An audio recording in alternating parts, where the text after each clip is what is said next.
ڤلادیمیر ڤالدیمیرۆڤیچ پوتین لە ساڵی 1952 لە لینینگراد ئەوەی ئێستا پێی دەگوترێت سێنت پیتەرسبەرگ لەدایک بوو. لە ساڵی 1975 دا پەیوەندی بە دەستگای خزمەتگوزاری هەواڵگری بیانی رووسیەوە کرد، واتە KGB، و لە ئەڵمانیا جێگیر کرا بەر لەوەی بچێتە بواری سیاسیەوە. لە کۆتایی ساڵی 1999 دا سەرۆکی رووسی بۆریس یەلسن لە سەروبەندی سکاندڵێکدا وازی لە پۆستەکەی هێنا و پوتینی کردە سەرۆک بە وەکالەت لە بەرامبەر بەدەستهێنانی پەناپارێزی بۆ ئەوەی لێپێچینەوەی لەگەڵدا نەکرێت. لەو کاتەوە پوتین جڵەوی دەسەڵاتی لە مۆسکۆ گرتۆتە دەست و سەرکەوتنی لە چەندان هەڵبژاردندا تۆمار کردووە، ئەو هەڵبژاردنانەی هەتا دێت بە ساختەکاری تیان دەڕواندرێت.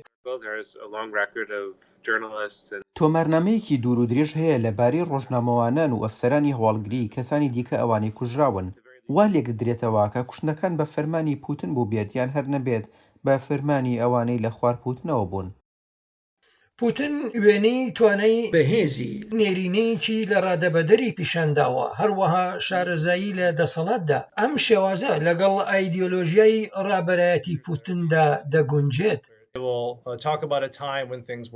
ئەوان باز لەسەر وەختیەکەن کە شتەکان ئەو دەمە باشتر بوون. ئەوان باز لە کاتێ دەکەن کە بۆی بگەڕێنەوە کە ئەگەر ئێوە وەک ڕابەرێک دوام بکەون جا و کاتە ئێمە دەچینەوە ئەو سەردەمە کە تێیدا هەژمونی مەزن و دەسەڵات و توانامان دەبێت. پوتین دەیەوێت رووسیا دووبارە وەک زلهێزێک مامەڵەی لەگەڵدا بکرێت. And he believes that the rest of the world should treat Russia as پوتین بڕوای وایە کە دەبێت جیهان مامەڵە لەگەڵ رووسیا بەو جۆرە بکات کە ئێستا وەک سەردەمی یەکەتی سۆڤیەت بێت. ئەو نایەوێت سەردەمی یەکەتی سۆڤیەت بگێڕێتەوە، بەڵکو دەیەوێت وەکو زلهێزێک سەر و سەودای لەگەڵ بکرێت و ڕێز لە ڕاوبۆچوونەکانی بگرێت و هەروەها حتا ڕادەیەک خەڵک لە رووسیا بترسن و پوتینیان لەلا پەسەند بێت. هەروەها ئەو پێی وایە کە رووسیا مافی ئەوەی هەیە کە هەژمونی لە وڵاتی هاوسێدا هەبێت. مایکل کیمیج لەگەڵ ئەو بۆچوونە هاوڕایە. پوتین لای خۆی کەسێکی زۆر نیشتیمان پەروەری رووسیا، هەر بۆیە هەست دەکات کە وابەستەیەکی لە ئەستۆدایە بۆ ڕابردووی رووسیا و مەزنی رووسیا. ئەوەش هێزێکی هاندەرە بۆ پوتین، هەروەها بۆ حەز و خواستیشی بۆ دەسەڵات.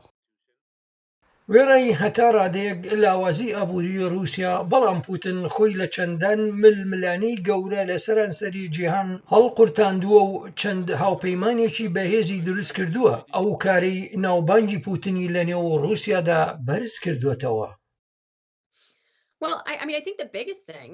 من پێم وایە ئەوەی پوتین هێنایە ئاراوە و لە ڕاستیدا هەتا ڕادەیەک رووسیای گەڕاندەوە کە ببێتە گەمەکارێکی گرنگ لە گۆڕەپانی جیهاندا. ئەمەش دوای سەردەمانێک کاتێک رووسیا بە ئەندازەیەکی زۆر کەنار کرابوو.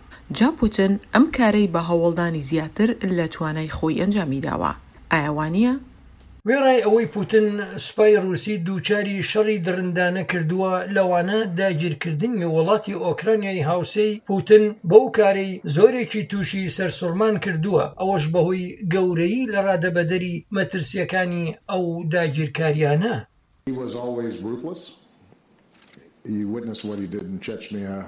پوتین هەمیشە کەسێکی دڕق بووە. بینیتان لە چیچان چی کرد؟ ئەو سڵی نەکردەوە لە نەهێشتنی ئەوانەی بە هەڕەشە لەسەر خۆی دەبینین.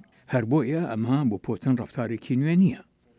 شارەزایان دەڵێن لە دەستپێکی پەتای ڤایرۆسی کۆڕۆناوە پوتین زیاتر لە هەموو کات تەنیا و خۆی پەراوێز کردووە. هەروەها پێدەچێت پوتین ئەو پەڕی خۆپارێزی پەیڕەو کردبێت لە کۆبوونەوەکانی لەگەڵ ڕابەرانی جیهانی ئەوانەی خۆیان بە ڤاکسینی دژ بە کۆڤید کوتابوو، هەروەها لەگەڵ ئەوانشی بەم دواییانە خۆیان کوتابوو، ئەمەش بەر لە داگیرکردنی ئۆکرانیا.